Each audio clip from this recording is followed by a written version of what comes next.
Hi masters, అందరికీ కూడా Brahma's meditation channel కి స్వాగతం సుస్వాగతం అండి. ఎంతో చక్కగా అద్భుతంగా ధ్యానం చేశాము. ధ్యానం ద్వారా అనంతమైన శక్తిని పొందాం మాస్టర్స్. 7 days వర్క్ షాప్ గా పత్రిజీ ప్రబోధాలు మానవాళికి మేల్కొల్పులు అనే ఒక చక్కటి అద్భుతమైన గ్రంథంతో రోజుకు ఒక్కొక్క మాస్టర్ ద్వారా అద్భుతమైన టాపిక్ తో ఎంతో చక్కటి అద్భుతమైన జ్ఞానాన్ని అందుకుంటూ ఉన్నాము. ఈ రోజు డే 4 కంప్లీట్ అయిపోయింది మాస్టర్స్. ఈ రోజు డే 5 ని స్టార్ట్ చేసుకోబోతున్నాము. ఈ రోజు మనతో అద్భుతమైన ఈ జ్ఞానాన్ని అందించడానికి కమలా గోవింద మేడం గారు అదోని నుంచి మన జూమ్ సెషన్ కి విచ్చేసి ఉన్నారు మాస్టర్స్. ఇంత చక్కటి అద్భుతమైన ఈ ధ్యాన మార్గాన్ని అందించిన మనందరి గురువు గారైన బ్రహ్మశ్రీ సుభాష్ పత్రి సారికి కూడా అనంతకోటి ఆత్మ ప్రణామాలు, కృతజ్ఞతలు తెలుపుకుంటూ వారిని కూడా ఈ జూమ్ సెషన్ లోకి ఇన్వైట్ చేసుకుందాం మాస్టర్స్. ఈ రోజు ఒక టాపిక్ మానవ జీవిత అనుభవాలు పొందడానికి మనమంతా కూడా జన్మించడం దేవుళ్ళం అనే ఒక టాపిక్ మీద మేడం ఒక జ్ఞానాన్ని అందుకుందాం. ముందుగా మేడం ని సదర్వంగా జూమ్ సెషన్ లోకి ఇన్వైట్ చేసుకుందాం. మేడం, మీకు బ్రహ్మాస్ మెడిటేషన్ ఛానల్ కి స్వాగతం సుస్వాగతం madam. Thank you so much madam. Over to you madam. Thank you.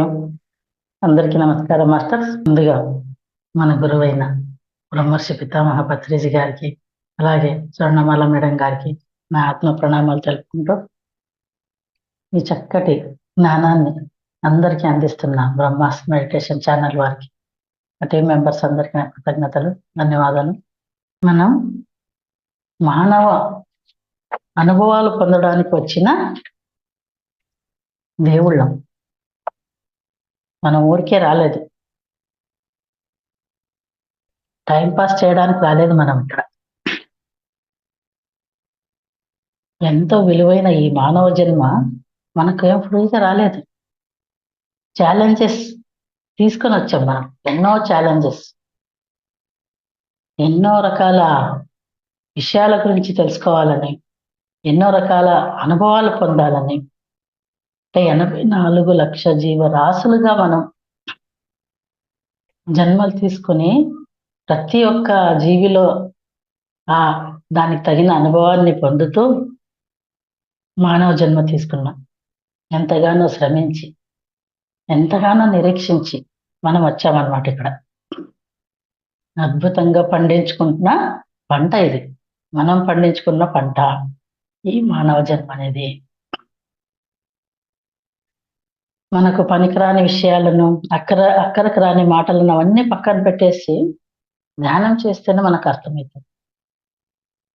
లేకపోతే ఊరికి అలా వచ్చామా వెళ్ళామా, రాకపోకలతోనే జీవితం గడిచిపోతూ ఉంటుంది.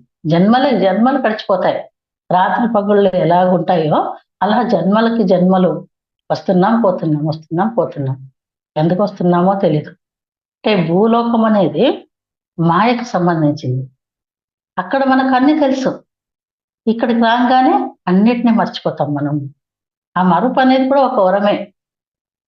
ఎందుకంటే ఏ జన్మలో ఏం పొందామో అక్కడ నెగిటివ్ పాజిటివ్ ఎటువంటి అనుభవాలు అవన్నీ జ్ఞాపకం ఉంచుకున్నాం అనుకోండి, ముందుకు వెళ్ళడానికి అవకాశం ఉండదు. కాబట్టి అది మరొక అనేది కూడా ఒక వరమే.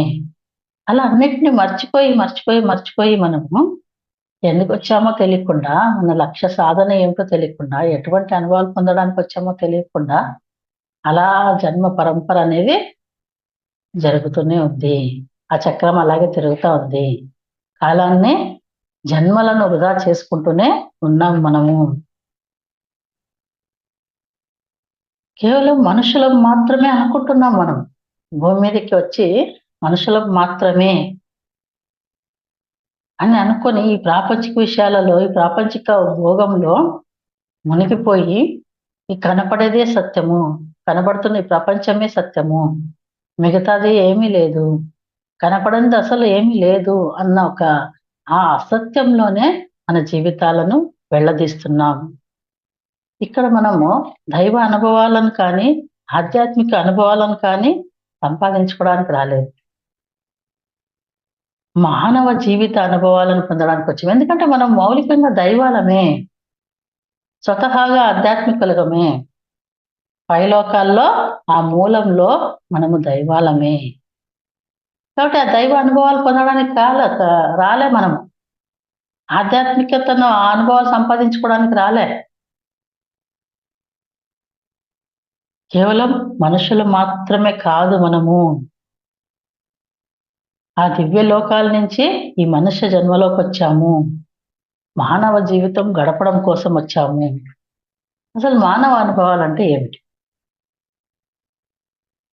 కోకొల్లలు ఉన్నాయి చెప్పుకోవాలంటే. ఒక్కొక్కరి జీవితము ఒక్కొక్క అనుభవం. ఎన్నో అనుభవాలు, ఒక జీవితంలో ఎన్నో అనుభవాలు పొందుతూనే ఉంటారు.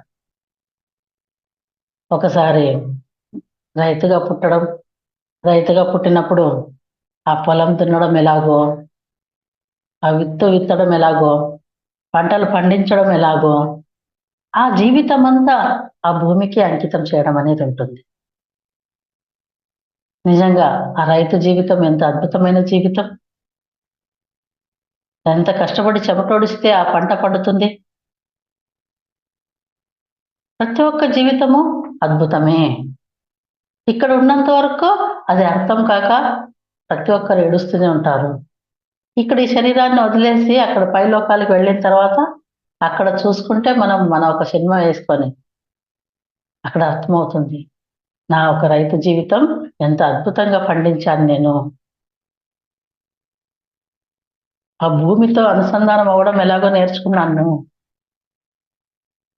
సకల మానవాళికి కావలసిన ఆహారం పండించడం ఎలాగో నేను నేర్చుకున్నాను. ఎంత అద్భుతంగా పండించుకున్నాను నా ఒక జన్మను అని అక్కడ అనుకుంటాం మనం.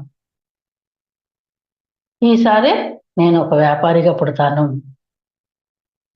అక్కడ వ్యాపారం చేయడం ఎలాగో, లాభాలు చేకూర్చుకోవడం ఎలాగో అనేది అక్కడ నేర్చుకుంటాను. అలా ప్రతి ఒక్క జన్మ కూడా ఒక గొప్ప బహుమానము.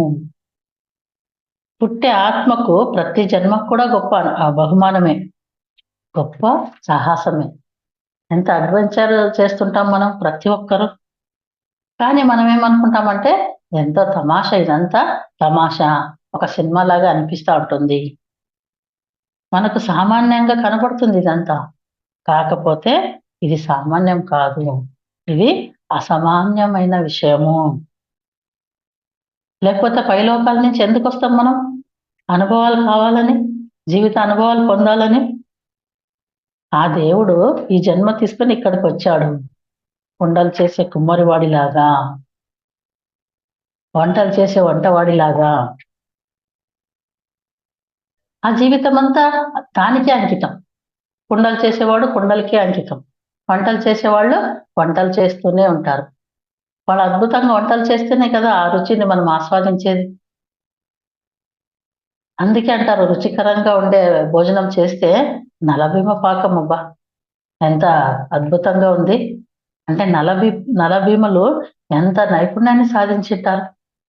వాళ్ళ ధ్యాన సాధకులు కాకపోతే వాళ్ళ వంటలు చరిత్రలో ఎలా నిలిచిపోయాయి. మనం రుచికరమైన భోజనం చేసిన తర్వాత ఎవరి నోటి నుంచైనా వచ్చే మొట్టమొదటి మాట ఏమంటే నలభీమ పాకంలా ఉంది. ఆ నలుడు కానీ భీముడు కానీ వంటల్లో ఆరితేరిన వాళ్ళు. అద్భుతంగా వాళ్ళు వంటలు చేసేవారట. చూసారా? వాళ్ళు వాళ్ళు వెళ్ళి ఎన్ని యుగాలు గడిచినా వాళ్ళని తలుచుకుంటూనే ఉన్నాం మనం. ఎంత నైపుణ్యత లేకపోతే వాళ్ళు అద్భుతమైన ఆ రుచికరమైన ఆహారాలను వండుతారు. వారి జీవితంలో అదొక అనుభవము. ఇవన్నీ మనకు కనపడవు. ఎవరి జీవితం వాళ్ళకి గొప్పదే. ఇవన్నీ సామాన్యంగా అనిపిస్తుంటాయి, మనకు కనపడవు. ఎవరో ఒక ఋషి ఉన్నాడంట, గడ్డాలు పెంచుకొని ఉన్నాడంట, అతనికి థర్డ్ ఐ ఉందట, అతను గత జన్మలు చూసుకున్నాడట. ఇటువంటివి కనబడుతుంది మనకి. దూరపు కొండలు ననుపు కదా, ఇటువంటివి కనిపిస్తాయి. సామాన్యంగా జీవితాలు జీవించే వాళ్ళని చూస్తామా? అవి కనపడతాయా? వాళ్ళు వాళ్ళ ఒక కష్టాలు కానీ వాళ్ళు ఆ కష్టాలు అనుభవించడానికి వచ్చింటారు. ఆ ఒక్క కష్టాల్లోనే వాళ్ళ అనుభవాలను పండించుకుంటూ ఉంటారు. అదంతా మనకు కనపడదు. అంటే ఆధ్యాత్మికత అనేది, నిజమైన ఆధ్యాత్మికత ఏమి అంటే అన్నిట్లోనూ వారి యొక్క అనుభవాలు పండించుకోవడానికి వచ్చిన దేవుళ్ళు అని గమనించడము, చూడడము, అదే నిజమైన ఆధ్యాత్మికత. కనపడిన దానికోసం అరులు చాచడం కాదు. ప్రతి ఒక్కరిని గమనించినప్పుడు ఓ వారి జీవితంలో ఆ అనుభవాలను పొందడానికి వచ్చారు. నేను నా జీవితంలో ఏం పొందుతున్నానో నా ఒక్క అనుభవాలు ఇవి. వాళ్ళు వాళ్ళ జీవితాలను అలా పండించుకుంటున్నారు. ఆ ఋషి కూడా గత జన్మలు చూసుకున్నవాడు, గొప్పవాడే. కానీ చాకలివాడు, ఆ గాడిద బ్రతుకు, ఆ బతుకేం తక్కువేదా? కాదు, అది కూడా గొప్పదే. అందరివి గొప్ప బ్రతుకులే. చాకలివాడిగా పుట్టడము, ఆ వ్యక్తి ఋషిగా పుట్టాడు, ఆ వ్యక్తి ఋషి, ఈ వ్యక్తి చాకలివాడు. అంతే తేడా. అతను ధ్యానం చేస్తున్నాడు, ఇతను బట్టలు ఉతుకుతున్నాడు. రెండు ఒక్కటే. ఎవరి ఏ, దృష్టిలో వాళ్ళు గొప్పవాళ్ళే. ఎవరి జీవితంలో వారి యొక్క గొప్ప అనుభవమే. రెండు గొప్పవే. మనం ఏమనుకుంటామంటే, ఒక గుడి కట్టేసి అక్కడ విగ్రహాన్ని ప్రతిష్ఠింపజేసి మనం పూజలు చేస్తే అది మాత్రమే ఆధ్యాత్మికత అని అనుకుంటున్నాం మనం.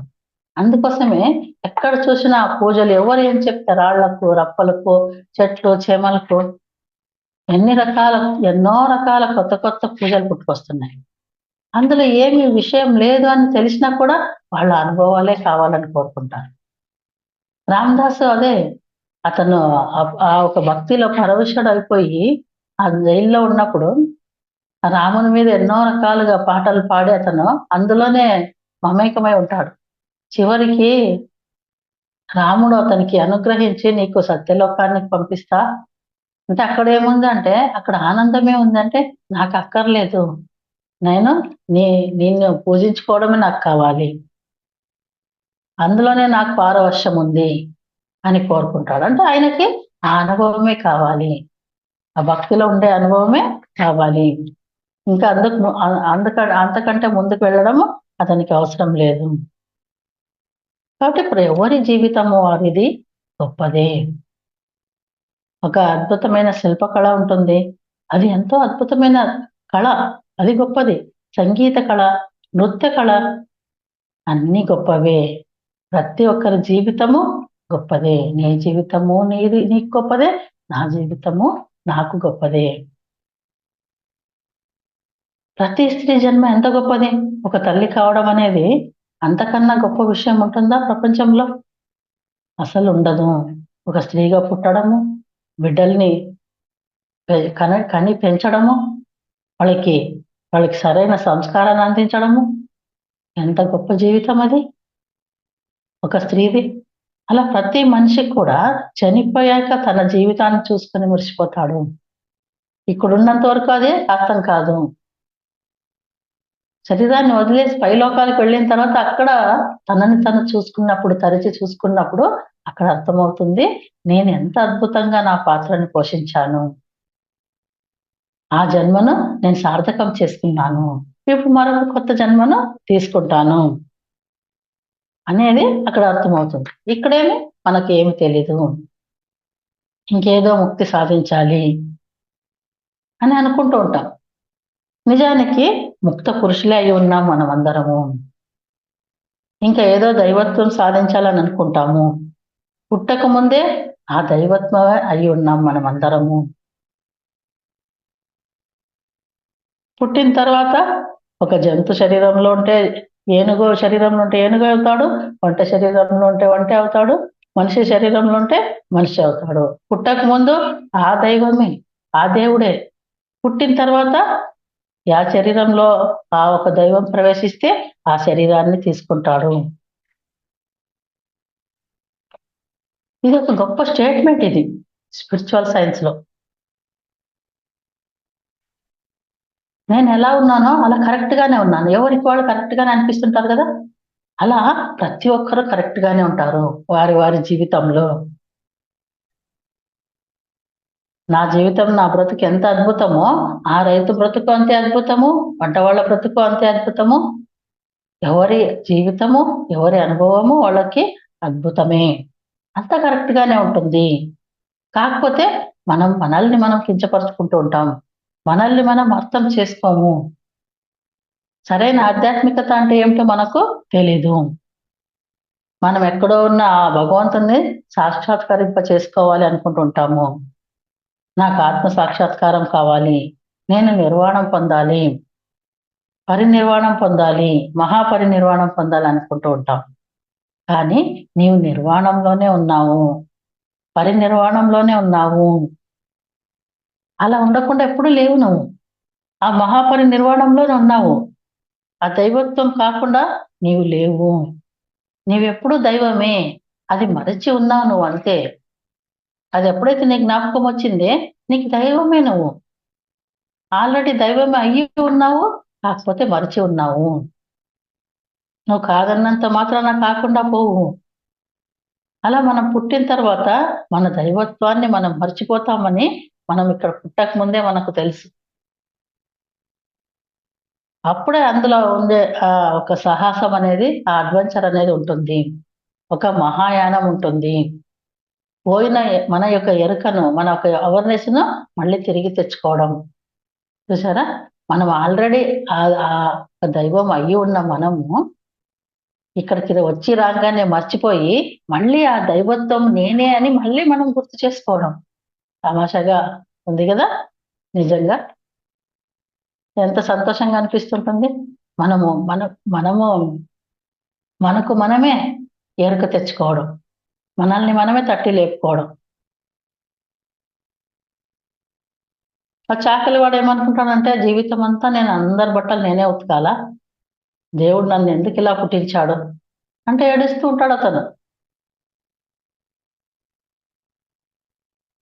లేదంటే నేను అందరి బట్టలు ఉతుకుతున్నా, నిజంగా ఎంత గొప్పవాడినో నేను, అందరి యొక్క మురికి వస్త్రాలను నేను నీటుగా చేస్తున్నా, ఆ మురికినంతా తొలగించి నాది అద్భుతమైన బ్రతుకు నేను జీవిస్తున్నది అంటే అతను జ్ఞానిలాగా కూడా జీవించవచ్చు.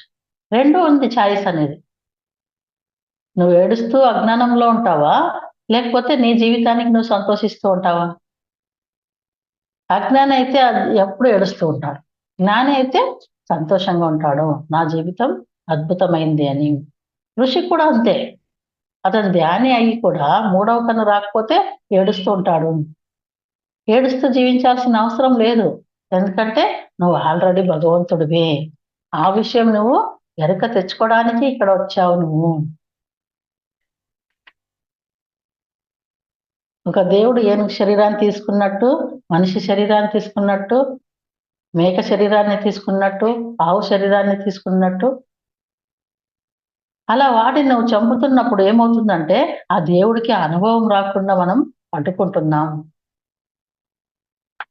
ఆవుని, ఆ కోడిని, మేకని చంపకపోతే అవి ఇంకా 10 కాలాల పాటు తమ గొప్ప అనుభవాలను సంపాదించుకునేవి. ఆ అనుభవాలు సంపాదించుకొనివ్వకుండా మనం వాటికి అడ్డుపడుతున్నాం. అదొక్కటే తప్పు మనం చేస్తున్నాం. అదే అసలు సిసలైన తప్పు. ఇంకొక దేవుడి యొక్క అనుభవాలను అడ్డుపడడమే పాపం. నీవెలా అయితే నీవు అనుభవాలు పొందుతూ ఉన్నావో అవి కూడా వాటి జన్మ పరంపరలో అనుభవాలు పొందడానికి వచ్చాయి. వాటిని అడ్డుకుంటున్నావు, వాటి అనుభవాలను నువ్వు పొందకుండా. నీ జన్మలో నీవు నీ అనుభవాలను పొందుతున్నావు, కానీ ఇంకొక దేవుడి అనుభవాలను ఎందుకు అడ్డుపడుతున్నావు? హింస కూడదు కదా, అహింసలో ఉండు, అంతే చాలు. అహింస పరమో ధర్మ. నువ్వు అహింసలో ఉంటే నీకు గొప్ప మానవ అనుభవాలు వస్తాయి. హింసలో ఉంటే దుర్భరమైన మానవ అనుభవాలు వస్తాయి. మంచి అనుభవాలు పొందడం కోసం మనము పుట్టాము, కానీ దుర్బలమైన అనుభవాలను సంపాదిస్తున్నావు. ఎందుకంటే నీవు కోడిని, మేకను, ఆవును చంపుతున్నావు కాబట్టి దుర్భరమైన అనుభవాలు నీకు కలుగుతున్నాయి. ఆత్మ చావదని తెలుసు మనకు, కానీ ఆ మేక శరీరంలో, ఆవు శరీరంలో ఉంటే ఎలా ఉంటుంది అనే అనుభవం పొందడానికి ఆ దేవుడు వచ్చాడు. కాబట్టి మనం దానికి భంగం కలిగించకూడదు. శరీరానికి ఎంతో విలువ ఉంది. వాటి జీవితానికి భంగం కలిగించేందుకు మనకి ఏం హక్కు ఉంది? ఒక జీవికి ప్రాణం పోసే శక్తి నీకు లేనప్పుడు ఆ జీవిని చంపే హక్కు మాత్రం నీకెక్కడిది? ఎవరైనా మన గొంతు మీద కత్తి పెడితే మనం ఒప్పుకుంటామా? మరి ఆ మేక ఎలా ఒప్పుకుంటుంది? ఆ దేవుడు ఎలా ఒప్పుకుంటాడు? నేను మేక శరీరంలో పుట్టాను, నేను మేక అనుభవం కావాలి, నాకు నిండు జీవితం కావాలి, అర్ధ జీవితం వద్దు అంటుంది అది. మనం ఆ నిండు జీవితాన్ని ఎలా బలి ఇస్తాము? కాబట్టి మై డియర్ ఫ్రెండ్స్, ఆధ్యాత్మికత అంటే అన్నింటా ఆ దైవత్వాన్ని చూడడమే. మనం మంచి అనుభవాలు, మానవ జీవిత అనుభవాలు పొందడం కోసం మానవుడిగా జన్మించాం ఇక్కడ. మనం మేక, ఏనుగు ఆ శరీరాన్ని దాటి మానవ శరీరంలోకి వచ్చాము. మానవ శరీరంలో ఉన్న, కోడి శరీరంలో ఉన్న, మేక శరీరంలో ఉన్న చంపే హక్కు ఎవ్వరికీ లేదు. ఒక కోడిని, మేకను పులి అయితే చంపొచ్చు, నో ప్రాబ్లం. ఒక మేకను, ఒక ఆవును తింటే అది సహజము పులి. ఎందుకంటే అది ప్రకృతి సహజంగా ఉంది అది. కానీ మానవుడు ఆ పని చేయకూడదు. మానవుడు ఆ పని చేశాడంటే అది అసహజము, అది దుర్భరము, అది చెల్లదు. మానవుడు అహింసలో ఉండి తీరాల్సిందే. ప్రతి దేవుడు కూడా పులిలాగా, ఎలుబంటిలాగా, మొసలిలాగా పుడతాడు. అంటే 84 లక్షల జీవరాశుల్ని దాటుకొని వచ్చాం కదా. అన్ని జీవరాశుల్లో మనం ఈ అనుభవాలన్నీ పొంది మానవ జన్మలోకి వచ్చాం మనము. ఆ మొసలిగా పుట్టినప్పుడు అది అన్నిటినీ తినేస్తుంటుంది. ఎందుకంటే అది అన్నం తింటుందా? ఆలోచన ఉందా? ప్రకృతికి సహజంగా జీవిస్తుంటాయి అవన్నీ. ఆకలి అయినప్పుడు మాత్రమే అవి ఆహారాన్ని, అది బతికున్న వాటిని వేటాడి తింటాయి. కానీ మానవుడికి ఆలోచన శక్తి ఉంది కదా. తను వాటి అనుభవాలని నేను అడ్డుకుంటున్నానన్న ఇంగిత జ్ఞానం లేకుండా ప్రవర్తిస్తున్నాడు కదా. ఉన్నదంతా దైవత్వమే. మనకు ఆ దైవత్వం కనబడడం లేదా? ఆ దైవత్వాన్ని చూసే శక్తిని మనము సంపాదించుకోవాలి. మనం మానవ జన్మ ఎత్తాము దేవుళ్ళగా కావడం కోసం కాదు. మనం ఆల్రెడీ దేవుళ్ళమే. మానవ జన్మ ఎత్తాము మానవ జీవితపు అనుభవాలు పొందడం కోసం. అంటే మనం అనుకున్న దానికి వాస్తవానికి ఎంత విరుద్ధంగా ఉందో చూడండి. మనం ఈ శరీరమే అనుకుంటూ, మానవుడినే నేను అనుకుంటూ, అక్కడెక్కడో కనపడని దేవుడు ఉన్నాడని చెప్పి నేను అతన్ని కలవాలి, నాకు మోక్షం కావాలి అనుకుంటూ మనం చెట్లు పుట్టలెంబడి తిరుగుతూ ఉంటాము. సమయాన్ని, కాలాన్ని, డబ్బును ఎంతో వృధా చేస్తూ ఉంటాము. కానీ మనం అక్కడి నుంచి, ఆ మోక్షం నుంచి వచ్చిన వాళ్ళమే. ఆ మోక్షమే నేనై ఉన్నాను, ఆ దైవత్వమే నేనై ఉన్నాను. అహం బ్రహ్మాస్మి, తత్వమసి, నీవు అదే అయి ఉన్నావు. ఇప్పుడు మానవుడిగా వచ్చావు కాబట్టి మానవుడిగా జీవించు. మానవుడిగా జీవించడం కోసమే పై లోకాల నుంచి ఇక్కడికి వచ్చాం మనము. మనం నిజంగా దేవుళ్ళమే, కానీ అది మనకు తెలియడం లేదు. ఇక్కడ సౌత్ లో చిదంబరం అనేది ఒక ఊరుంది. అక్కడ ఒక దేవాలయం, ఎంత గొప్ప దేవాలయం అంటే చిదంబరం అనేది. అక్కడ లోపలికి వెళ్ళామనుకోండి, ఆ గుడిలోకి, ఆ గర్భగుడిలో ఏ విగ్రహం ఉండదు. తెర వేసింటారు అడ్డము. అక్కడ లోపల ఏ విగ్రహం అన్నా ఉందేమో అనుకుంటే ఏ విగ్రహం ఉండదు. ఒక అద్దం ఉంటుంది. అద్దంలో మనకు మనమే కనబడతాం అక్కడ. అంటే మనమే దేవుళ్ళమని కదా. చిదంబర రహస్యం అంటే అది. దాన్ని మనము అర్థం చేసుకోవాలి. మనం మానవుడిగా పుట్టి, నేనెందుకు మానవుడిగా పుట్టాను దేవుడు అని ఏడుస్తూ ఉంటాము మనము.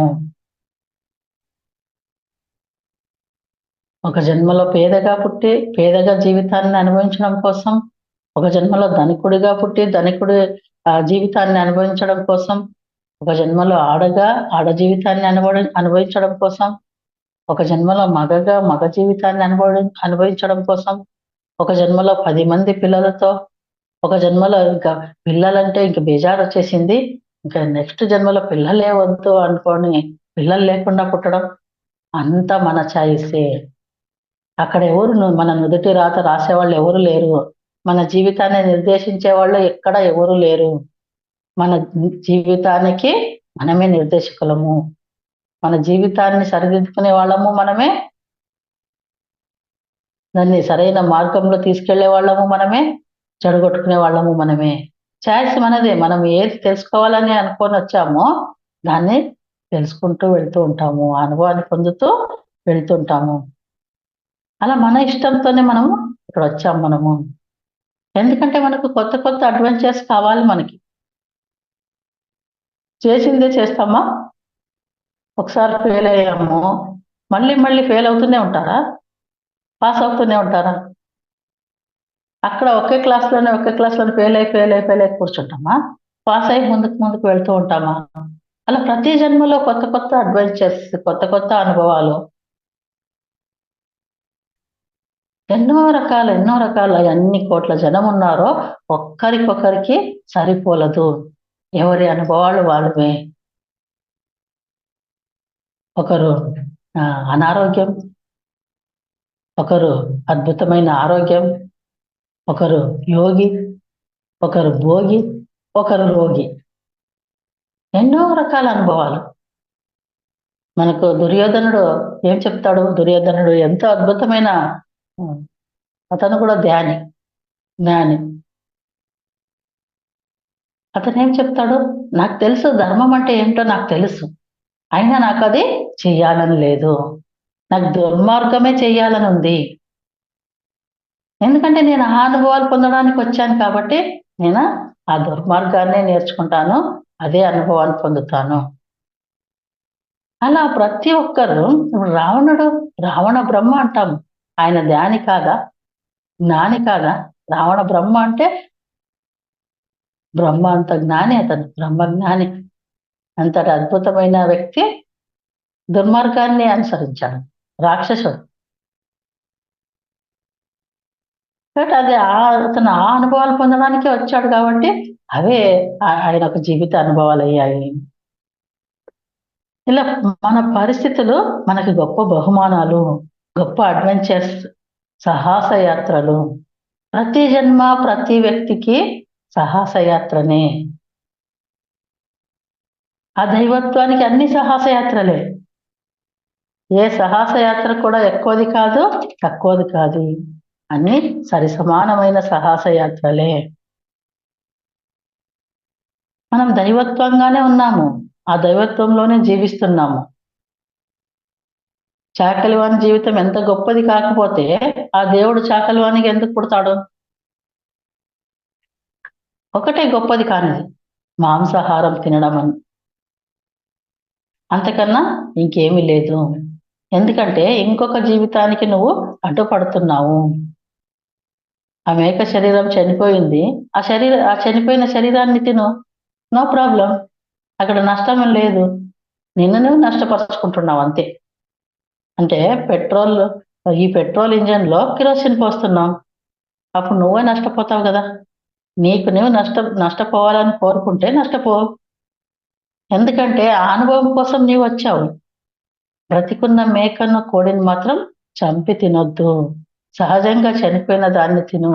అది నీ ఇష్టము. నేను బాగా తాగి పడుకుంటాను. నా లివర్ నేను పాడు చేసుకుంటాను అంటే అది నీ ఇష్టము.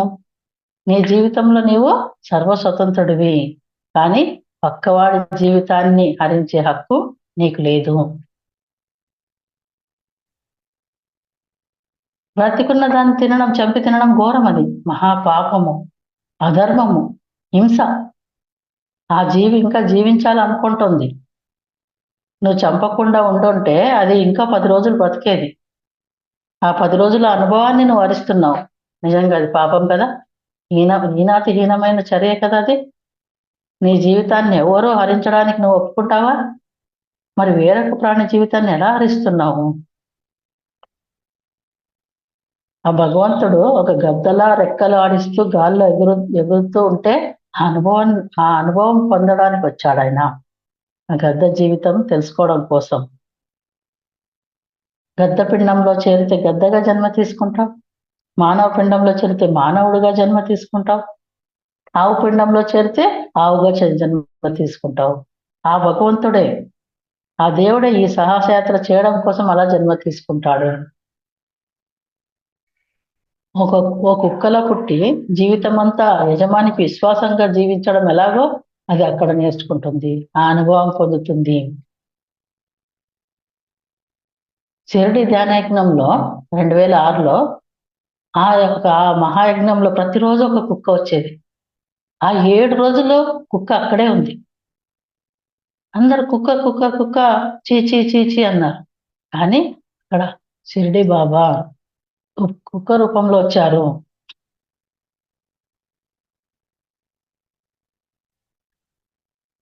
ఆయన మన యజ్ఞంలో పార్టిసిపేట్ చేయడానికి వచ్చారు కుక్క రూపంలో.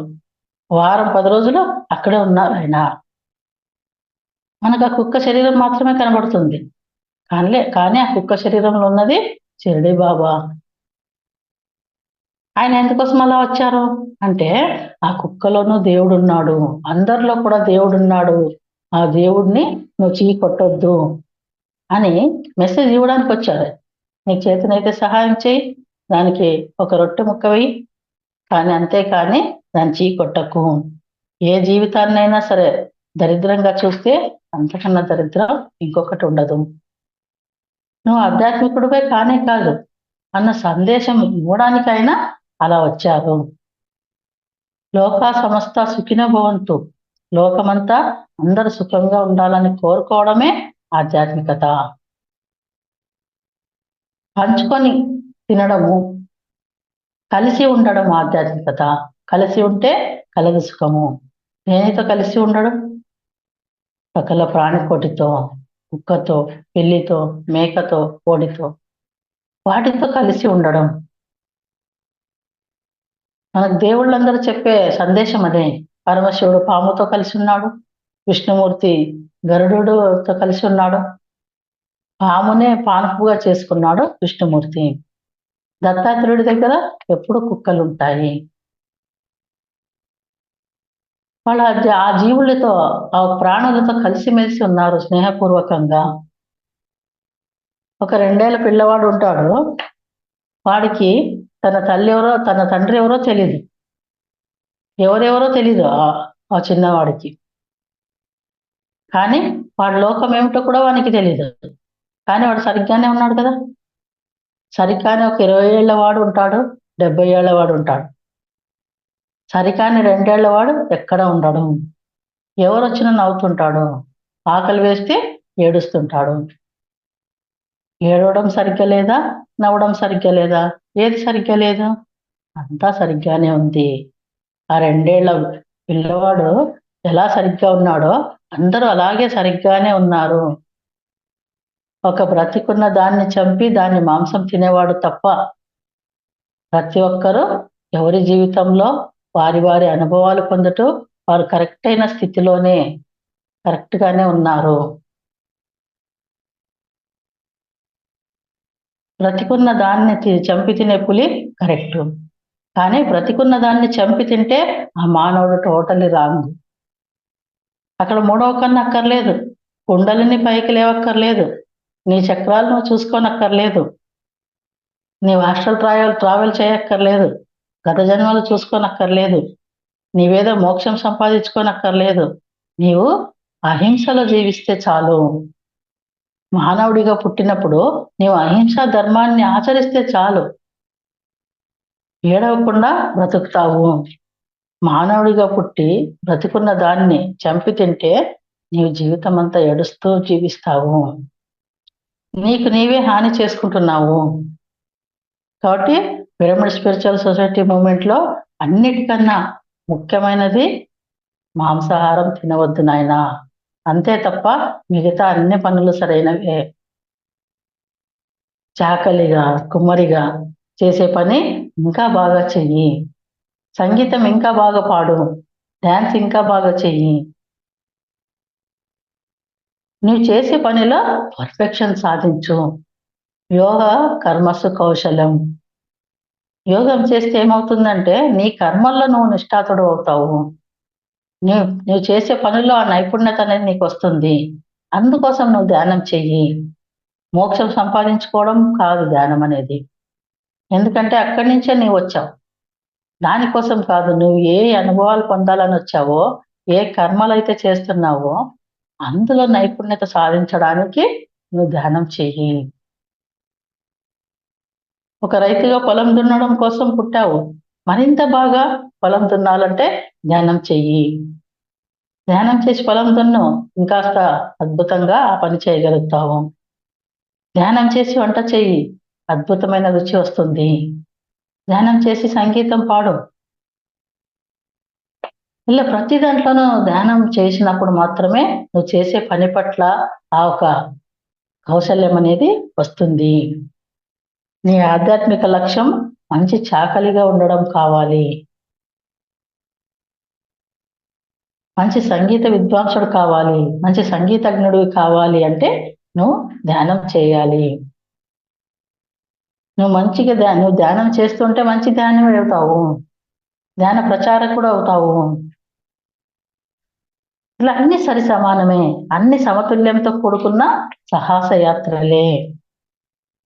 నా దగ్గర ఏం తేడా లేదు. నేను ఎప్పుడు నా కుండలిని చూసుకోలేదు, నా చక్రాలను చూసుకోలేదు.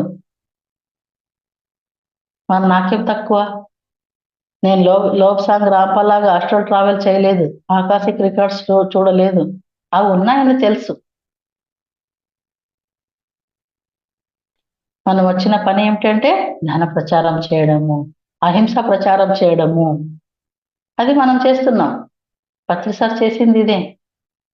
సారి చెప్తున్నారు, నేనా అవన్నీ చూసుకోలేదు, తాడై లేదు, నాకు కుండలిని లేదు, చక్రాలను చూసుకోలేదు, ఆకాశిక్ రికార్డ్స్ చూసుకోలేదు, ఆస్ట్రల్ ట్రావెల్ చేయలేదు. అవన్నీ ఉన్నాయని తెలుసు. వచ్చిన నా పని ఏమి అందరినీ తట్టి లేపడము, ధ్యాన ప్రచారం చేయడము, ధ్యానం నేర్పించడము, శాకాహారం ప్రచారం చేయడము, పిరమిడ్స్ తీసుకురావడము. అందులో పరిపూర్ణత సాధించారు పత్రిజీ. మనమందరం కూడా అదే చేయాలని వాళ్ళు మార్గనిర్దేశకం చేశారు, మార్గనిర్దేశకత్వం చేశారు. మనందరూ కూడా మన పిరమిడ్ స్పిరిచువల్ సొసైటీ యొక్క మూమెంటే అది. అహింసా ప్రచారం, ధ్యాన ప్రచారం. అలా మనం చేసే పనిలో మనం చేసే ఈ యోగత్వం అనేది ఉపయోగపడుతుంది. ధ్యానం వల్ల మనం చేసే కర్మ ఇంకా బాగా చేయగలుగుతాము. అందుకోసమే మనం ధ్యానం చేయాలి. ముక్తి కోసమో మోక్షం కోసమో కాదు, దుఃఖ రాహిత్యం కోసం కాదు, కర్మసు కౌశల్యం కోసం ధ్యానం చేస్తున్నాము. మనం చేసే కర్మల్లో ఆ ఒక కౌశల్యం తెచ్చుకోవడానికి మనం ధ్యానం చేస్తున్నాము.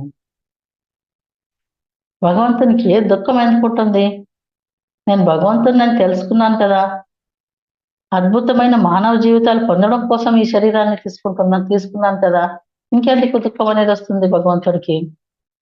ఏ లోకం నుంచి వచ్చామో అక్కడ అందరికీ ఉంది మూడవ కన్ను అనేది, కుండలిని అనేది, ఆత్మజ్ఞానం అనేది. నేను ఆత్మజ్ఞానం కోసం ఇక్కడికి వచ్చానా అంటే లేదు, నేను చేసే కర్మల్లో కౌశల్యం తెచ్చుకోవడం కోసం వచ్చాను. ఆ యొక్క ధ్యానం యొక్క ఫలితాలే వారి యొక్క కళా నైపుణ్యము. ఎవరికైతే కర్మల్లో కౌశలం ఉందో వాళ్ళు ఆల్రెడీ యోగులు. లేకపోతే కళల్లో ఆ నైపుణ్యం రాదు. ఎందుకంటే యోగం వల్లనే ఆ కళల్లో నైపుణ్యం అనేది వస్తుంది. ఒక జన్మలో రాజుగా వస్తాం, ఒక జన్మలో రాజుకు సేవకుడిగా వస్తాం. అంటే అలా సేవకుడిగా జన్మ తీసుకుంటే రాజు స్థాయి నుంచి దిగజారినట్లు కాదు.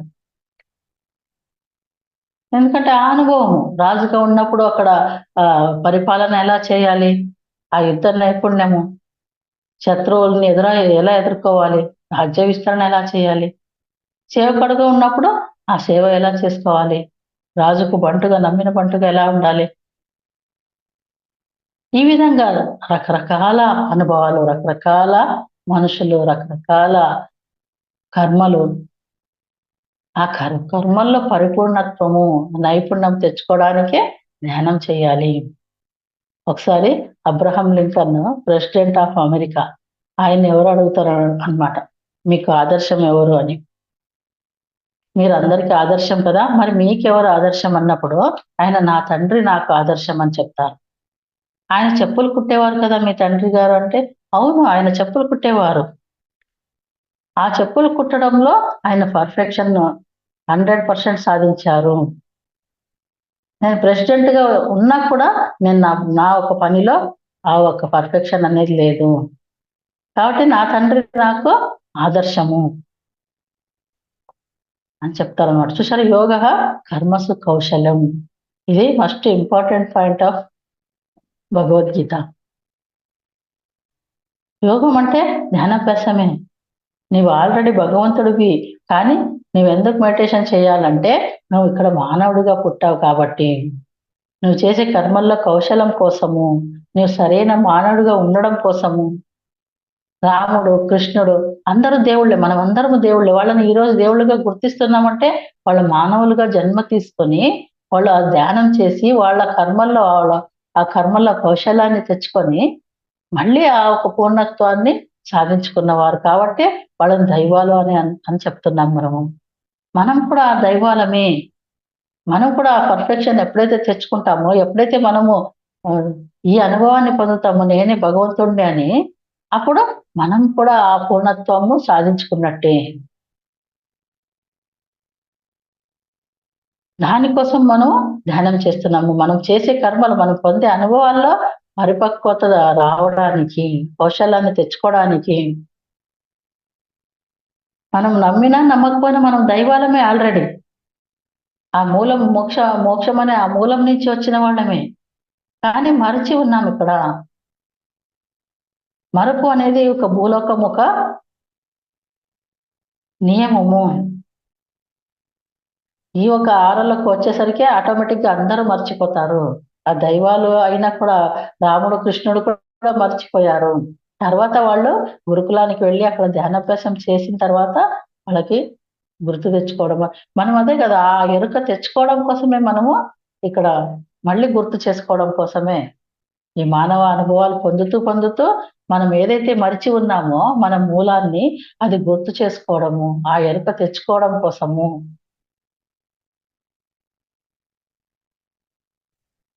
అందుకోసం మనం ధ్యానం చేయాలి. ఆ కోడికి, పులికి ధ్యానం అవసరం లేదు, కానీ మానవుడికి కావాలి. మిగతా జంతువులకి మానవులకు ఉండే తేడా అదే. మానవుడికే కావాలి ధ్యానం అనేది. అందుకే కృష్ణుడు ఏం చెప్తాడు అర్జునుడికి అంటే, యోగివిక, ధ్యానివిక, తస్మాత్ యోగి భవ అర్జున. అర్జునుడు మహావీరుడే, అయినా కూడా నీవు యోగివిక అని చెప్తాడు. నువ్వు పురుషోత్తముడివే, అర్జునుడివే, కానీ నువ్వు ధ్యానం చేయాల్సిందే, యోగివి కావాల్సిందే.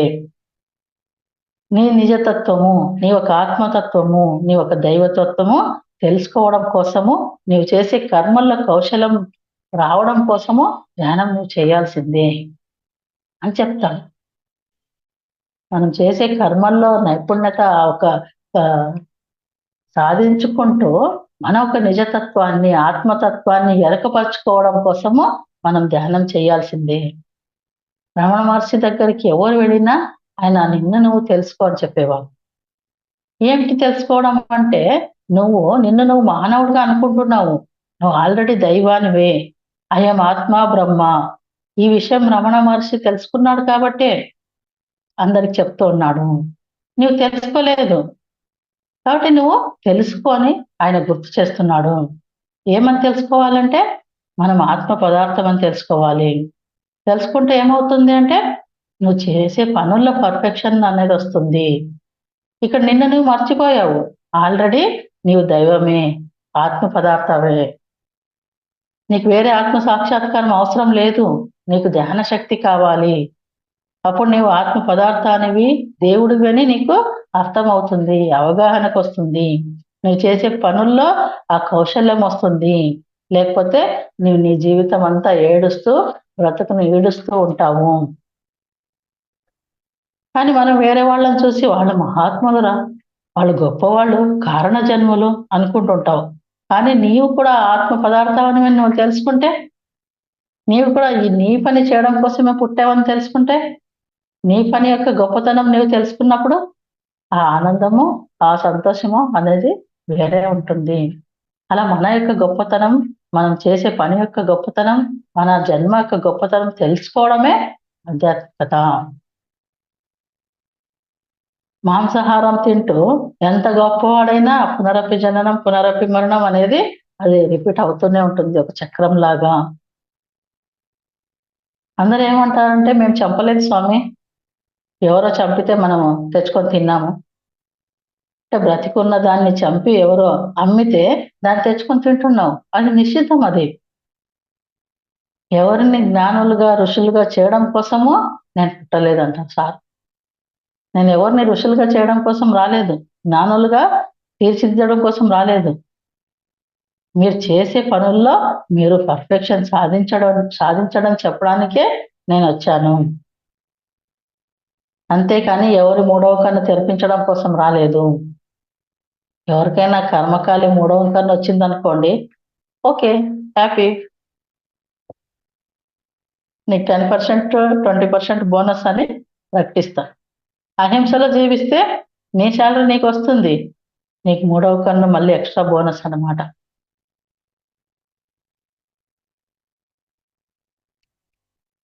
మానవ జన్మ తీసుకున్నాం చక్కగా శాంతితో అహింసలో జీవించడం కోసం. అలా జీవితం సాగిద్దాం. అలా ప్రతి జన్మ ప్రతి దేవుడికి ఒక సాహస యాత్రనే. మనం కింది నుంచి పై వైపుకి చూస్తున్నాం, పైన ఎక్కడో దేవుడు ఉన్నాడు, ఎక్కడో భగవంతుడు ఉన్నాడు, ఆ మోక్షం అనేది ఎక్కడో అల్లంత దూరాన ఉంది, ఆకాశంలో ఎక్కడో అని పై వైపుకి చూస్తున్నాం. మనం పై నుంచి కిందకు చూడడం నేర్చుకోవాలి. మనం పైలోక వాసులమే కదా, భూలోకానికి సాహసయాత్ర చేస్తూ కొన్ని రోజుల కోసం వచ్చాం. ఇక్కడ ఎక్కడైనా పోతాం, తీర్థయాత్రలకు అలా వెళ్తాము. ఎక్కడికి వెళ్ళినా ఆ కొన్ని రోజులు కాగానే, ఆ యాత్ర ముగియగానే మన ఇంటికి మనం వచ్చేస్తాం కదా, అక్కడే ఉండిపోం కదా. ఇప్పుడు మనం ధ్యానయజ్ఞాలకి కడతాలకు వెళ్ళినా కూడా స్వర్గం లాంటిది వైభోగాన్ని అనుభవిస్తాం అక్కడ. ధ్యానము, కల్చరల్ యాక్టివిటీస్, అమృతమైన భోజనము, ఎంతో మంది ఆధ్యాత్మిక మిత్రులతో ఆ సహవాసము, ఆ ఆత్మీయత, ఆ ప్రేమ, అభిమానము, అక్కడ వైభోగాన్ని చెవి చూస్తాము ఉన్న ఆ కొన్ని రోజులు. అయినా మన ఇంటికి మనం ఎలా వచ్చేస్తాం? ఆ విధంగా సాహస యాత్ర కోసం ఇక్కడ భూలోకానికి వచ్చాము. మన సాహస యాత్ర ముగియగానే, మనం పొందాల్సిన అనుభవం అయిపోగానే మనం మన ఇంటికి వెళ్ళిపోతాం. మన ఇల్లు అక్కడ ఉంది, ఇక్కడ లేదు మన ఇల్లు. మనం ఇక్కడ యాత్రలో ఉన్నాము. ఇప్పుడు కుంభమేళ జరుగుతా ఉంది, ఎన్ని కోట్ల మంది ఆంధ్ర తెలంగాణలో ఉండే ఎంతమంది మనుషులు అయితే ఉన్నారో అన్ని కోట్ల మంది అక్కడ ఉన్నారట. 10 కోట్ల మంది దాకా ఉన్నారని చెప్తున్నారు. ఆ ఒక కుంభమేళ అయిపోగానే ఎక్కడి వాళ్ళు అక్కడ వెళ్ళిపోతారు కదా, అక్కడే ఉండిపోరు కదా. ఒక సాహసేత తొక్కిసలాట, ఆ జనాల్లో ఒకరినొకరు తగులుకోవడము, ఒక ఇసుకొస్తే రాళ్ళనంత జనము ఊపిరి ఆడుతుందో లేదో తెలీదు. అది ఒక సాహస యాత్రనే కదా. అన్ని రోజులు అయిపోగానే మళ్ళీ ఆ అనుభవం అద్భుతమైన అనుభవం. అంతమంది యోగులని చూడడము, ఆ ఒక విషయాలను అక్కడ ప్రతి ఒక్కదాన్ని అద్భుతమైన అనుభవాలను పొందుతూ ఆ యాత్రలో మళ్ళీ ఆ యాత్ర అయిపోగానే మన ఇంటికి మనం వచ్చేస్తాం కదా, అక్కడే ఉండిపోం కదా. ఆ విధంగా మన ఇల్లు అక్కడ ఉంది, ఇక్కడ యాత్రలో ఉన్నాం. మనం భూలోక యాత్ర చేయడానికి వచ్చాము. ఏ వృత్తి ఇంకొక వృత్తి కంటే హీనమైంది కాదు. శాఖ వృత్తి ఎలాంటిదో యోగి వృత్తి కూడా అలాంటిదే. అలా క్రమ వృత్తులలో ధ్యానం ద్వారా నైపుణ్యం సంపాదిస్తారు ప్రతి ఒక్కరూ. ధ్యానం చేస్తూనే ఆ పర్ఫెక్షన్ అనేది వస్తుంది. లేకపోతే అబ్రహాం లింకన్ అన్నట్టు, నేను ప్రెసిడెంట్ అయినా నాకు పర్ఫెక్షన్ రాలేదు. నా తండ్రి తన చెప్పులు కుట్టేవాడైనా కూడా అందులో ఆయన 100% నైపుణ్యత సాధించాడు. చూసారా? ఆ నైపుణ్యం రావాలంటే ధ్యానం అనేది ఉండాలి. ఆ రోజుల్లో వాళ్ళు ఇన్ఫర్మేషన్ లేదు మైండ్లో, కాబట్టి అందరూ ధ్యాన స్థితిలోనే ఉండేవారు. అనవసరమైన ఆలోచనలు లేవు, సమాచార మార్పిడి లేదు, వార్తాపత్రికలు, టీవీలు, ఫోన్లు అనేటివి ఏమీ లేవు. కాబట్టి మైండ్ స్వచ్ఛంగా ఉండేది. వాళ్ళు వాళ్ళ జన్మ ఎందుకోసం వచ్చారో, ఆ జన్మ సార్థకం ఏమిటో తెలుసుకొని వాళ్ళకు సహజంగానే అది వాళ్ళ జీవితంలో కనపడేది. ఆ లక్ష్యం కోసమే వాళ్ళు పనిచేసేవారు. కాబట్టి వాళ్ళు ధ్యాన స్థితిలోనే ఉండేవారు. కళ్ళు మూసుకొని ధ్యానం చేసేదే మాత్రమే కాదు ధ్యాన స్థితి. జీవిత లక్ష్యాన్ని తెలుసుకొని దాని పట్ల ఫోకస్ చేయడం కూడా ధ్యానమే. నేను చేసే ఈ ధ్యాన ప్రచార వృత్తి చాకలి వాడి కన్నా కుమ్మరి వాడి కన్నా గొప్పది కాదు, అంతకన్నా తక్కువది కూడా కాదు. మన గత జన్మల్లో వేరు వేరు వృత్తులు చేసి ఉంటాం మనం. ఈ జన్మల్లో మాత్రం మనం PSSM లో ధ్యాన ప్రచారం చేయడం కోసమే వచ్చాము. అదే మన వృత్తి. ఆ వృత్తిలో మన ఒక ఎంపికలో ఆ నైపుణ్యం మనం సంపాదించాలి. అందుకు మనం ధ్యానం చేయాలి. మనం ధ్యాన ప్రచారం చేస్తున్నాం, జూముల్లో క్లాసులు తీసుకుంటున్నాం. ధ్యాన ప్రచారం చేస్తే మనం ఒక టిప్ చెప్తాం కదా, నువ్వు ధ్యానం ఎంత చేస్తే నీకు ఎంత ఎనర్జీ వస్తుందో ధ్యాన ప్రచారం చేస్తే దానికి 3 ఎక్కువ ఎనర్జీ వస్తుందని చెప్తున్నాం కదా. అటువంటప్పుడు నేను ప్రచారం చేశాను, నాకు 3 ఎనర్జీ వచ్చేసింది, ఈరోజు ధ్యానం చేయక్కర్లేదు, బ్రేక్ ద రొటీన్ అనేసి మనం ఊరుకున్నాం అనుకోండి, అది కాదు. రోజు ప్రచారం, ఈ రోజు ధ్యానం మొదలు పెట్టామంటే రేపటి నుంచి ప్రచారం చేయడం మొదలు పెట్టేస్తాం మనం. అందులో 3 ఎక్కువ మల్టిప్లై ఎనర్జీ వచ్చేస్తుందని మనం ధ్యానం మానేసాం అనుకోండి, ఏమవుతుంది? మొదటికి వస్తుంది.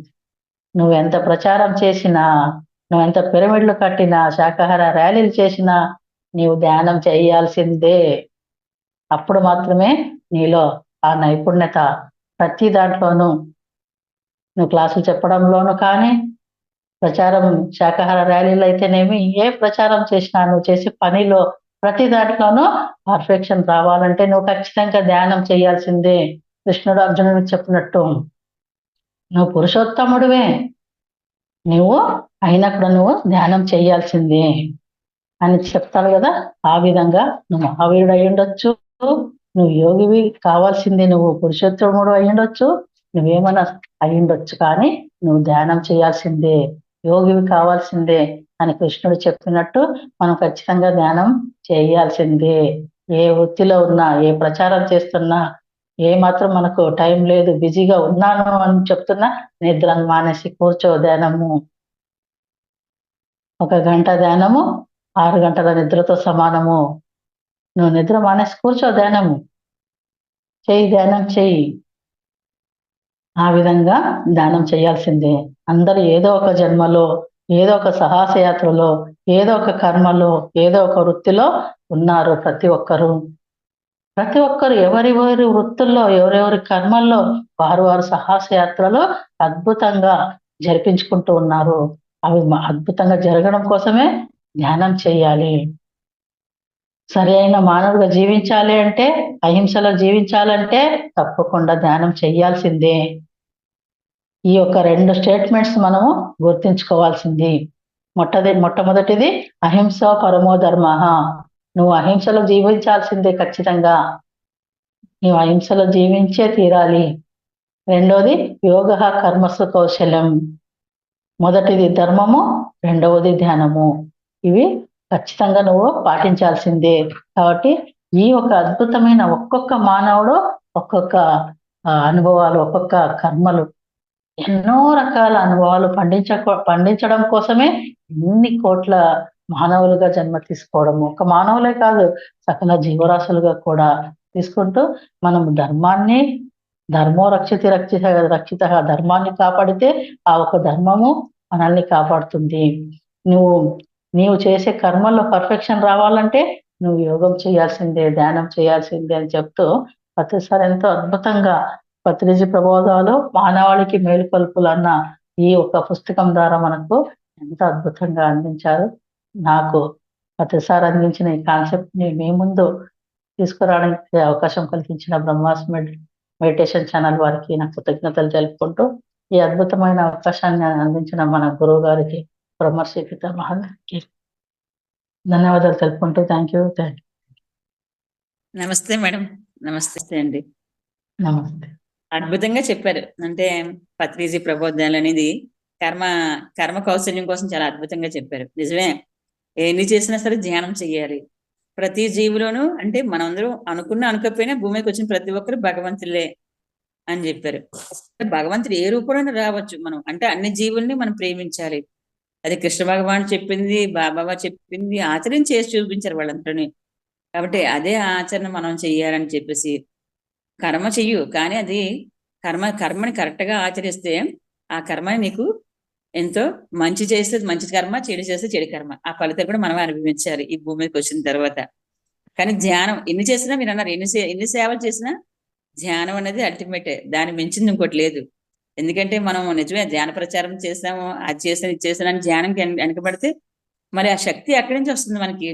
అది అంటే మన లోపల మనం ప్రయాణం చేస్తూ ఉంటే మనలో ఇంకా అహంకారం ఉందా? ఆధ్యాత్మిక అహంకారం కూడా వస్తుంటాయి కదా మేడం. ఆ అహంకారం కూడా మనం తొలగించుకోవాలి. నేను ఇంత చేస్తున్నాను అంత చేస్తున్నాను అనుకున్నా అది వెనక జీరో అయిపోతాం మనం. అంటే ఎప్పటికప్పుడు మనం ఇది చేస్తూ ఉండాలి మేడం. ఎప్పటికప్పుడు మనం తెలుసుకుంటూ ఉండాలి. కాబట్టి ధ్యానం చేస్తూ ఉంటే మనకి ఎరుక వస్తుంది. మన అద్భుతంగా మనం జీవించగలుగుతాం అనేది ఈ రోజు మీరు పత్రిజీ ప్రబోధాల విషయంలో చాలా చక్కగా అద్భుతంగా జ్ఞానాన్ని పంచారు మేడం. ప్రతి విషయాన్ని మనం ఎలాగ అవగాహన చేసుకోవాలి, ధ్యానం ఎందుకు చేయాలి, ధ్యానం చేస్తేనే మనకి థర్డ్ ఐ ఓపెన్ అయిందా, అది ఓపెన్ అయింది అంటే బోనస్లే, కరెక్టే. అది అందరికీ ఓపెన్ అవ్వాలని లేదు, కానీ అవలేనంత మాత్రాన జ్ఞానులు కాదని కాదు అని అద్భుతంగా చెప్పారు. ఈ రోజు మంచి జ్ఞానాన్ని పంచినందుకు మీకు శతకోటి ధన్యవాదాలు. Thank you very much madam. Thank you. Masters ఎవరైనా మాట్లాడండి మేడం తోటి, అందరికీ అన్మ్యూట్ ఉంది, ఎవరైనా మాట్లాడవచ్చు మేడం తోటి. ఏమైనా డౌట్ ఉంటే మేడం అడగండి, చాలా అద్భుతంగా చెప్పారు క్లాస్ ఆవిడ. అనురాధగా చెప్పండి. హలో మేడం, నమస్తే అండి. నమస్తే మేడం. నిజమే అండి, ధ్యానం ఎన్ని చేసినా కూడా ధ్యానం చేస్తేనే కదా దాని యొక్క గొప్పతనం తెలిసేది. మనలో అవేర్నెస్ కూడా ఎక్కువ అవ్వడానికి కారణం కూడా ధ్యానమే కదండి. మన నడవడికలో కానివ్వండి, మన మాట తీరులో కానివ్వండి, అంతా చాలా చేంజెస్ వస్తూ ఉంటాయి కదా. ధ్యానమే కదండి ఫస్ట్. ధ్యానం తర్వాతే కదా ఏవైనా కూడా. ధ్యాన ప్రచారము, సజ్జన సాంగత్యము, స్వాధ్యాయం కూడా అండి చేస్తూ ఉంటే కూడా మంచి ఎనర్జీస్ వస్తాయి బాగా. మనల్ని మనం అంటే ఇప్పుడు ఒక బొమ్మను తయారు చేయాలనుకోండి, అది శిల్పమే కదా అంత. అంటే మామూలు రాయి లాగుంటుంది, దాన్ని చెక్కితే కదా శిల్పంలా తయారవుతుంది. అలాగే మనం ధ్యానం చేయంగా మనలో ఉండేటువంటివి అవన్నీ బయటపడతాయి కదండి. అన్ని తెలుసుకుంటూ ఉంటాం. ప్రతి దాని నుండి మనం తెలుసుకునేది జ్ఞానమే కదా. ప్రతి ఒక్కటి అంటే అది కష్టం అవ్వచ్చు, నష్టం అవ్వచ్చు, సుఖం అవ్వచ్చు, శాంతం అవ్వచ్చు, ఏదైనా అవ్వచ్చు, దాని నుండి మనం అనుభవ జ్ఞానాన్నే కదండి తీసుకుంటాం. ప్రతి దాని నుండి మనం అదే కదండి ఎరుకలో ఉండాలండి. ఎప్పుడు కూడా ధ్యానం చేస్తూ ఉన్నా, ఎప్పుడు ఏ పని చేస్తున్నా కూడా మనతో మనం ఉండి ఎరుకతో ఉంటూ ఉంటే అన్నీ సాధ్యమే అండి. సాధ్యం కాదంటే ఏదీ లేదు. మనల్ని మనమే కదమ్మా మలుచుకోవాల్సిన, మనల్ని మనమే మలుచుకోవాలి. శిల్పి ఆ రాయిని చెక్కినట్టు మనల్ని మనమే అలాగా పులి మన చేతిలోనే ఉంది, సుత్తి మన చేతిలోనే ఉంది. మనల్ని మనం చెక్ చేసుకుంటూ. అవును, నిజమే అండి. అనుకుంటాము అంటే మనం ఇప్పుడు వేరే వాళ్ళ గురించి అంటాం కదా. అంటే మనం ఇక్కడ ఉన్నాం కూడా, ఎంత ఆత్మగా అట్లా ఉన్నా కూడా మనం ఏదో ఒక టైంలో ఏదో ఒకటి అంటాము. అనిన తర్వాత ఏం తెలుస్తుంది, తర్వాత దాని నుండి వచ్చేటువంటి జ్ఞానాన్ని గ్రహిస్తూ ఉంటే ఇంకా ఇంకా అద్భుతంగా ఉంటుంది కదండి. అంతే, ధ్యానం చేసుకోవడము, జ్ఞాన ప్రచారం చేసుకోవడం. చాలా బాగుందండి మీ క్లాసు, సూపర్ అండి. చాలా బాగుంది. ఎంతో మందికి మార్గదర్శకం అండి నిజంగానే. మనల్ని మనం ఉద్ధరించుకుంటూ అందరికి చెప్పడం అట్లా, అది బాగుంది, చాలా బాగుంది. సార్ అందించిందే ఇది కదా మేడం, సార్ చెప్పిందే ఇది. అవును, అంతే అండి, అంతే కదా. సార్ అనే వాళ్ళే కదా మనకి ఈ జ్ఞానాన్ని అందించింది. అవునండి, చాలా థ్యాంక్స్ అమ్మా. Thank you so much. Thank you Anuradha గారు. గోపాల మాట్లాడండి సార్. చాలా బాగుందమ్మా, చాలా బాగుంది. మొత్తం ఆల్మోస్ట్ పుస్తకం ఈ పత్రిజీ ప్రబోధాల 2వ భాగంలో ఉన్న దాంట్లో సారాంశం కొంత ఇందులో ఈ లాస్ట్ చాప్టర్ లో ఉన్నది. తర్వాత ఇంత బాగా చెప్పారు కదా. చివరిలో ఒక మాట అన్నారు ఆయన పత్రిజీ, అహింస పరమో ధర్మ, యోగ కర్మసు కౌశలం. మొదటిది ధర్మం, రెండవది ధ్యానం. ఎంత ఆశ్చర్యం. ఇదే పిఎస్ ఫాలో అవుతున్నది. పిఎస్ఎస్ అప్పుడు పత్రిజీ ఉన్నప్పుడు, వారి తర్వాత కూడా సేమ్ ఈ 2 స్టేట్మెంట్స్ మీదనే మొత్తం వాళ్ళవన్నీ నడుస్తుంటాయి. అద్భుతంగా చెప్పారండి, చాలా బాగుంది, చాలా హాయిగా అనిపిస్తుంది. థ్యాంక్ యూ అమ్మా. Thank you. Thank you sir. Thank you sir. Thank you. Masters ఇంకెవరైనా మాట్లాడండి మేడం తోటి. హలో నమస్తే మా. నమస్తే మేడం. క్లాస్ చాలా బాగుంది మా, చాలా బాగా చెప్పారు. అంటే జీవులను చంపడం తినడానికి కాదు మనం వచ్చింది, వాటిని కూడా ప్రేమించాలి, వాటిలో దేవుడు ఉన్నాడు.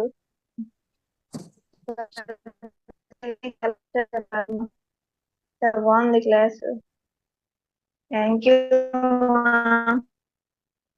Thank you madam. Thank you మా కృప, థ్యాంక్ యూ. థ్యాంక్ యూ తల్లి. ఇందిరా గారు మాట్లాడండి. అంటే నేను పుట్టిన దగ్గర నుంచి నేను అస్సలు నేను తినలేదండి మాంసం కానీ ఇవేవి నాకు తెలియదు, అసలు టేస్ట్ ఏంటో తెలీదు. ఎందుకు తినలేదంటే మా అమ్మగారు తినలేదు, అలాగే నేను తినలేదు. ఇంట్లో వాళ్ళకి పెడతాను చేస్తాను. కానీ ఈ ప్రబోధాలు నేను ఒక 15 రోజుల నుంచి వింటున్నానండి. రోజు మీరు చెప్పింది, సార్ చెప్పింది, అందరితో మాట్లాడాలని నేను రోజు అనుకుంటుండేను. నాకు కొంచెం భయం వేసి నేను మాట్లాడలేకపోయాను. ఈవేళ మేడం గారు చెప్పిన తర్వాత నాకు ఇంక ధైర్యం కొంచెం కలిగింది. ఏమనుకోవద్దు, నాకు ఎలా మాట్లాడాలి కూడా తెలియదు. కానీ వింటుంటే ఇన్ని రోజులు నేను ఎక్కడ మీలో కలలేకపోయాను. ప్రతిసారని మీరు అందరూ అతనికి చెప్తుంటే, అరే ఇంతవరకు నా చెవులు అమృతం ఇప్పుడు పడింది, ఇప్పుడు దాకా ఎందుకు పడలేదు, అతని పుస్తకాలు కానీ అతని గురించి కానీ నాకు ఏమీ తెలీదు. మీరు చెబుతుంటే అతను ఇప్పుడు ఎక్కడున్నారు, ఎటువైపు వెళ్ళి చూడాలి, అతని ప్రబోధన పుస్తకాలు ఎక్కడ దొరుకుతాయి, చదవాలి అన్న కుతూహల భావన నాకు ఎక్కువ కలుగుతుంది మేడం. ప్రతిసారిలోని మీ అందరిలోనే అతను చూసుకుంటూ నేను రోజు వింటున్నానండి 15 రోజుల నుంచి కంటిన్యూగా. కానీ మీ రోజు వింటున్నానండి, చెవులో అమృతం పనిలాగే ఉంటుందండి. ఈ సంసార సాగరం ప్రతి రోజు జరుగుతూనే ఉన్నది. కానీ అనుకుంటున్నాను జీవహింస చేస్తున్నారు వీళ్ళు తప్పు అని. నేను తిన్నగానండి, మరి తింటారు బాబుకి అతనికి వండుతాను. కానీ అవన్నీ వేరండి. వీళ్ళందరూ అంటారు అలా వేరు చేసి వండుతావేంటి, వేరే పెడతావంటే, మీకు వండి పెడుతుందని మీకు, నా సామాన్లు నా శుభ్రండు నాది, అదే మాట చెప్తాను. వాళ్ళు కూడా పాపం ఏమనరండి, నీ ఇష్టం బలవంతం చేయమన్నారండి. అలాగే జీవితం గడిచింది. కానీ అలా గడుస్తుంది, కానీ ఏదో ఎక్కడో లోపం, ఏదో ముక్తి మార్గానికి వెళ్ళాలి అనుకుంటున్నాను కానీ వెళ్ళలేకపోతున్నాను అనుకున్నాను. అంతలోని ప్రమిళ గారికి ధన్యవాదాలు చెప్పాలండి. మీ ఛానల్ గురించి చెప్పి నాకు అనువాదం చేశారు. ఆ రోజు నుంచి వింటున్నాను. 9:30 ఎప్పుడైపోతుంది నేను ఆన్ చేసుకొని కూర్చోవాలన్న దీక్షకి నేను ఇప్పుడు వచ్చానండి. థ్యాంక్స్ అండి, వెరీ వెరీ థ్యాంక్స్ అండి అందరికి. బాగా అంటే మాట్లాడడం సరిగ్గా రాదు, ఏమనుకోవద్దు. ఫస్ట్ టైం మీ అందరికి చూస్తున్నాను రోజు. సరే రూపవతి గారండి, ఆత్మ ప్రణాములు. నమస్తే తల్లి, నమస్తే. మేడం గారికి అడగండి, మేడం గారి క్లాస్ ఎలాగుంది ఇవాళ? బాగుందండి. రోజు సార్ కాన్సెప్ట్ వింటున్నారు కదా, ఈ రోజు మేడం గారు చెప్పింది కూడా ధ్యానం కోసం బాగుంది కదా? బాగుంది, చాలా బాగుంది, చాలా బాగుంది. మేడంతో మాట్లాడండి, ఏమైనా డౌట్ ఉంటే అడగండి. ఏం డౌట్లు లేవు. ఇంద్ర గారు చెప్పినలాగా ఇన్ని రోజులు పత్రి గారు అంటే తెలుసుకున్నాం. ముందు నుండి నాకు తెలుసు. బెంగళూరులో నా ఫ్రెండ్ ఆమె ఇవన్నీ పెడుతుండేది స్టేటస్ లో. ఎన్ని వింటాం ఎన్ని చేస్తాం అంటే మాకు ఇప్పుడు అనుభవానికి రావడానికి ఇప్పుడు టైం పట్టింది అని మేము అనుకుంటున్నాం. మీరు అనుకోకంటే విశ్వం కలిపిందని మిమ్మల్ని నేను ఫోన్ చేశాను. ఆ రోజు ఫోన్ చేయడం మీరు నాకు కలిశారు. అప్పటి నుంచి మీరు ఇచ్చారు ఈ జూమ్ లింక్. రోజు వింటున్నాము. ఆవిడ చెప్పినలాగే అమృతంలాగే ఎటుక పని చేసినా సరే ఇంకా ఈ రోజుని ఆన్ చేయలేదు, జూమ్ వినడం లేదు. ఏదో ఒక మనసుకి బాధ పెట్టి లాస్ట్ లోనైనా ఏదో కొంచెం వినాలి అని కూర్చుండడం అవుతుంది. ఈ రోజు క్లాస్ రేపు యూట్యూబ్ లో వినడం అవుతుందండి. అయినా సరే మనసు ఒప్పక ఓపెన్ చేశాను. అమ్మా చెప్పండి. అమ్మ ఆత్మ ప్రణామాలమ్మా. నమస్తే మేడం. మాకు ఎంతో ఆనందంగా ఉన్నది. ప్రతిదీ వింటుంటే ఇంకా వినాలి, అన్ని తెలుసుకోవాలి. మా జన్మ పత్రి గారు చెప్పినలాగా దేనికోసం వచ్చాము ఈ భూమి పైకి, ఏం చెయ్యాలి. నిన్న క్లాస్ మళ్ళీ మొన్న మళ్ళీ అదే సినిమా చూపించారు, చిత్రగుప్తుడిది. ఆ మేడం అది మళ్ళీ బాగానే ఉండేది. మరి మాకు అమావాస్య ధ్యానము, పున్నం ధ్యానము ఇవన్నీ తెలుసుకోవాలి. అమావాస్య పౌర్ణమికి ఎక్కువ చేసుకోండి మేడం ధ్యానము. ఆ, ఎక్కువ చేసుకోండి. కొంచెం మీరు ఫుడ్ తక్కువ తీసుకొని ఎక్కువ చేసుకుంటే బాగుంటుంది. పౌర్ణమికి 5 రోజులు, పౌర్ణమికి ముందు 2 రోజులు, పౌర్ణమి రోజు, పౌర్ణమి తర్వాత 2 రోజులు, ఈ 5 రోజులు మంచి ఎనర్జీస్ ఎక్కువ ఉంటాయి. ఆ సమయాన్ని ఎక్కువ యూజ్ చేసుకోండి. అమావాస్య రోజు కూడా మీరు రాత్రి పగలు కూడా ఉపయోగించుకోవచ్చు. అలాగే మనకు రాత్రి పగలు ఉపయోగించుకోవచ్చు. అలాగే మనకు కొన్ని ముఖ్యమైన పండుగలు వస్తుంటాయి. మన మకర సంక్రాంతి వెళ్ళిపోయింది, అది అయిపోయింది. ఉత్తరాయణ, దక్షిణాయన పుణ్యకాలాలు, రథసప్తమి, కొన్ని వసంత పంచమి, అలాంటి సమయాల్లో కూడా ఎక్కువగా ఎనర్జీస్ ఉంటాయి. మంచి పాజిటివ్ వైబ్రేషన్ ఎక్కువగా మనకు అందుతూ ఉంటుంది. అటువంటి రోజుల్లో కూడా ఎక్కువ చేసుకోవచ్చు. శ్వాస మీద ధ్యాస అనేది కొంతసేపే మేడం. ఆలోచనలు ఉన్నంత వరకు మాత్రమే శ్వాసను గమనిస్తూ కూర్చోవాలి. తర్వాత మన ధ్యాస వేరే వైపు వెళ్ళాలి. మన శరీరంలో రకరకాలుగా జరుగుతూ ఉంటుంది. ఒక్కొక్క చోట ఒక్కొక్కలాగా అటువైపు మన ధ్యాస మళ్ళించుకోవాలి. అలా మనకు మనమే వేరే చోట, లేకపోతే మనకి ఇక్కడ నుదుటి మీద ఒక ప్రెజర్ వస్తూ ఉంటుంది. అక్కడ ఏమైనా కనిపిస్తా ఉన్నాయా దృశ్యాలు, చీకటి, వెలుగు, కొండలు, చెట్లు, అట్లా ఏమైనా కనిపిస్తూ ఉంటే కనిపించే దాని మీద ధ్యాస పెట్టాలి. అక్కడ మనం ప్రయాణం చేస్తున్నట్టు అప్పుడు శ్వాస మీద ఏమి ఉండదు. స్టార్టింగ్ లో మాత్రమే శ్వాస మీద ధ్యాస. తర్వాత కనిపించే దాని వైపు వెళ్ళాలి. లేకపోతే మన శరీరంలో జరుగుతున్న ఆ విషయాల మీద మనం కాన్సన్ట్రేషన్ చేయాలి. లేకపోతే కొత్త కొత్తగా మెసేజ్లు మన లోపల వస్తుంటాయి. అక్షరాల రూపంలో కానీ, లేకపోతే కొత్త వర్డ్స్ మనకే లోపల తట్టుతుంటాయి. మన తలలో నుంచే, మన హృదయంలో నుంచే కొత్త విషయాలు వస్తుంటాయి. వాటిని గమనించుకోవడము, అందులో ఏదన్నా మెసేజ్ దాగి ఉందా అని గమనించడం చేసుకోవాలి. తర్వాత అది మర్కట న్యాయం, మార్జాల న్యాయం అంటారు, మీకు గుర్తుంటుంది. పిల్లి తన పిల్లల్ని తన నోట కలుచుకొని 7 ఇండ్లు మారుస్తుంది. అంటే తల్లిదే బాధ్యత బిడ్డని పట్టుకోవడము. కోతి పిల్ల తల్లిని పట్టుకుంటుంది, తల్లి ఏమాత్రం బాధ్యత తీసుకోదు. ఆ విధంగా మొదట్లో మనమే కష్టపడి మన మనస్సుని మన దగ్గర పెట్టుకోవాలి ఒక పిల్లిలాగా. తర్వాత ధ్యానాన్ని పట్టుకుంటుంది, అదే కూర్చోబెట్టేస్తుంది. మీరు కూర్చోగానే శూన్యంలోకి వెళ్ళిపోతారు. ఇంకా అప్పుడు ఏం కష్టపడాల్సిన అవసరం లేదు. కానీ స్టార్టింగ్ మనమే దాన్ని పట్టుకోవాలి, బిగి పట్టుకోవాలి. నా డౌట్ బాగా క్లియర్ చేశారండి. నాకు ఈ డౌట్ బాగా ఎక్కువ ఉండింది మీకు. అలా జ్ఞానంలో కూర్చుంటాను 10 నిమిషాలు ఉండేసరికి నిద్ర వచ్చేస్తుందో తెలీదు, ఎక్కడికి వెళ్ళానో తెలియదు. లేచేసరికి టైం మట్టుకు అయిపోతుంటుంది. సరే అమ్మగారు నమస్తే అమ్మా. నమస్తే మేడం. సరే, బాగా ప్రాక్టీస్ చేయండి, వచ్చేస్తుంది మీకు ఆ పట్టు వచ్చేస్తుంది. అలాగేనమ్మా మేడం. ఓకేనా మేడం? చాలా అద్భుతంగా ఈరోజు బ్రహ్మాష్ మెడిటేషన్ ఛానల్కి వచ్చి అద్భుతంగా మీ యొక్క ఆత్మజ్ఞానాన్ని పత్రిజీ ప్రబోధాలు ఏదైతే ఆయన చెప్పారో ఆ కాన్సెప్ట్ చాలా వివరంగా అద్భుతంగా చెప్పారు మేడం. నిజంగా శతకోటి ధన్యవాదాలు మేడం మీకు. ఈ రోజు జూమ్ సెక్షన్కి వచ్చి ఇంత అద్భుతమైన జ్ఞానాన్ని పంచినందుకు మా అందరి తరపున బ్రహ్మాష్ మెడిటేషన్ ఛానల్ తరపున శతకోటి ధన్యవాదాలు తెలుపుకుంటూ, అలాగే మన పత్రిజీ పితామహకి స్వర్ణమాల పత్రిక కూడా శతకోటి ధన్యవాదాలు. అలాగే జూమ్ సెక్షన్కి వచ్చిన ఆత్మబంధువులందరూ కూడా శతకోటి ధన్యవాదాలు. Thank you very much madam. Thank you very much అందరికీ. Thank you madam. Thank you అందరికీ. Thank you madam. నమస్తే అందరికీ. నమస్తే అమ్మ.